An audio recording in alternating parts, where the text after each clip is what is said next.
Naisipan ko nga palang umahon sa hulo mga kaprobinsya upang maipakita sa inyo yung magagandang tanawin kaya't samahan niyo po ako hanggang dulo mga kaprobinsya. So for today's vlog nga pala mga kaprobinsya ay papasyal tayo dun sa hulo mga kaprobinsya dun sa aming hulong tubig. So yun mga kaprobinsya at malapit na tayo sa ilog at parinig ko na yung agos dito. So ngayon ay naandito pa tayo sa lupa ni Nalula. Ito yung lupa ni Nalula. Bale tayo maaahon. Tignan nyo naman mga kaprobinsya kung gaano nakagubat dito.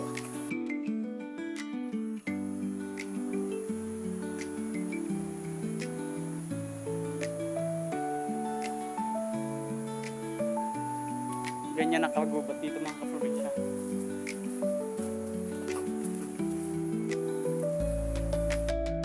So abalkan ko kayo mga kaprobinsya mamaya pag tayo nandun na sa ilog.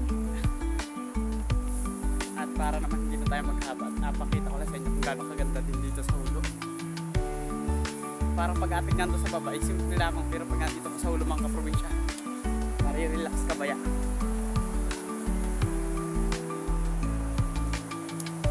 Ilog na. Tingnan natin ang hulo. Mga kaprobinsya, nandito tayo.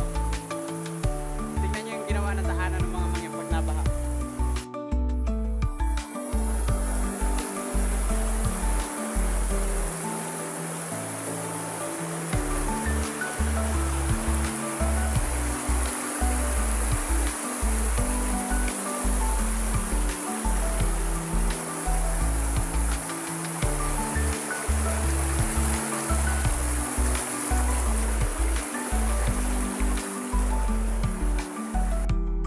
Pinawisan na agad ako mga kaprobinsya eh. Ganto nga pala kaganda mga kaprobinsya rin hulo na rin. Dito kami dati nadayo ng paninisid pag kami walang hinagawa. Pero ngayon mga kaprobinsya madalang na kami manisid dahil madalang na rin kami umahon dito. Tapos lagi nagaulan. Papakita ko sa inyo yung ilog na lagi namin napanagsira. Nabubulol na ako eh. Ito nga pala mga kaprobinsya ay puro paitan, hipon, daipingan, tsaka yung mga lumog, yung laan nahuhuli dito, tsaka igat. Wala dito nung tilapia mga kaprobinsya. Napakita ko sa inyo. Ganyan kaganda mga kaprobinsya aring aming ilog dito. Sa katunayan mga kaprobinsya ay bukana pa lamang yan kung tutusin mga kaprobinsya dahil wala pa tayo mga kaprobinsya doon sa hulong-hulo.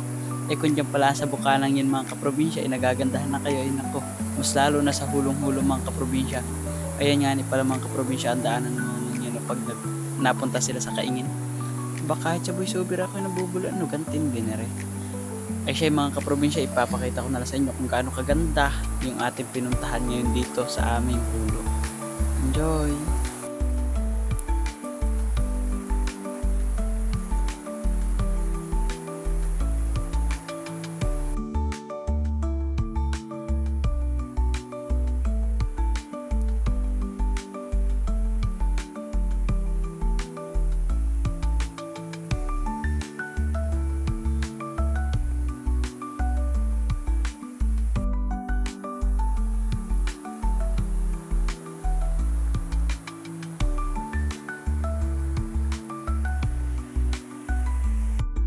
At ito nga pala mga kaprobinsya ang tulay na yari sa Kawayan at Uway at kung tawagin namin ito dito mga kaprobinsya ay Rambiaw. Ito nga ni mga kaprobinsya ang dinadaanan ng mga tao kapag galing sila mga kaprobinsya sa kanilang kaingin o sa kanilang lupa at inabot sila ng baha mga kaprobinsya do sa kanilang pinanggalingan. I remember that night, it was 3:45, we were sitting in a parking lot, trying to fight all the tears in our eyes, cause we knew that we'd messed this up. I'm still holding on to our last conversation. You asked me to drive you home. You're stuck on my mind cause you're all that I've ever known.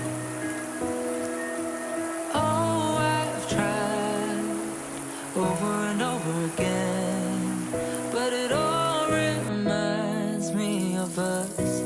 Wish that I could unlearn you, forget all about you, erase all of the memories you left when you walked away.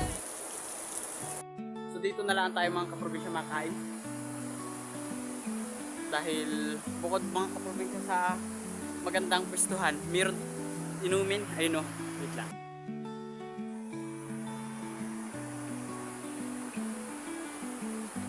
Yan, nagkapatak-patak na yan. Pwede tayong uminom dyan.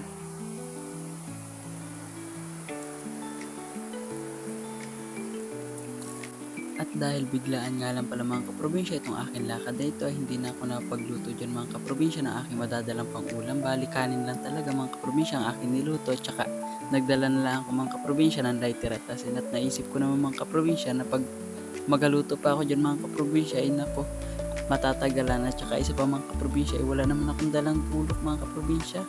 Eh ano naman lupit na rin traveler na rin hindi malaan ready bago umalis. Naman basta mga kaprobinsya yung aking dalalaan dyan asin, abay utay na yan. Sabi nga nila ay laman tiyan na rin yan. Enikiw! Marami ang tao na kapag nakakarinig ng salitang bundok, ilog, hulo, ay ang iniisip agad nila ay ang salitang pagod.